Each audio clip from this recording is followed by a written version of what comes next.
মৃত ভোটার খুঁজতে নয়া নির্দেশ মুখ্য নির্বাচন আধিকারিকের। ডিইও এবং ইআরওদের নয়া সতর্ক বার্তা মুখ্য নির্বাচনী আধিকারিকের। কথা বলবো প্রতিনিধি সোমরাজের সঙ্গে। কি নয়া নির্দেশ?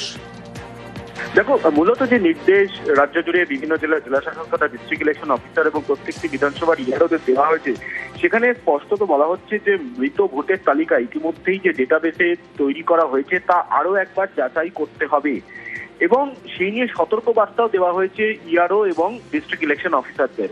সেখানে 7 দফা নির্দেশ রাজ্যের মুখ্য নির্বাচনী আধিকারিক দিচ্ছেন জেলায় জেলায়, যেখানে বলা হচ্ছে যে মূলত গ্রাম পঞ্চায়েত মিউনিসিপ্যালিটি গুলোতে যেখানে রেজিস্ট্রার খাতায় মৃতদের নাম রয়েছে সেটা খতিয়ে দেখার জন্য বলা হচ্ছে। এছাড়াও বলা হয়েছে বিভিন্ন ব্যাংক, সে কোঅপারেটিভ ব্যাংক বলো বা কেন্দ্রীয় সরকারের অধীনস্থ ব্যাংক বলো, সেই ব্যাংকগুলিতে মৃতদের নাম যে নথিবদ্ধ রয়েছে বিভিন্ন সময় হয়েছে সেটা খতিয়ে দেখতে হবে। এছাড়াও বলা হয়েছে রাজ্য সরকারের বিভিন্ন স্কিম, বিশেষ করে সমব্যাথী থেকে শুরু করে বার্ধক্য ভাতা, সেই স্কিমগুলোতে যে সমস্ত যারা পরিষেবা পেয়েছেন সেই মৃতদের নামগুলি খতিয়ে দেখা।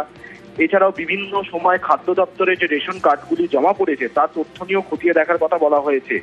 7 দফা নির্দেশ দেওয়া হয়েছে মৃত ভোটারদের তালিকা নিখুঁতভাবে প্রস্তুত করার জন্য। 11ই ডিসেম্বর পর্যন্ত শেষ সময়সীমা রয়েছে।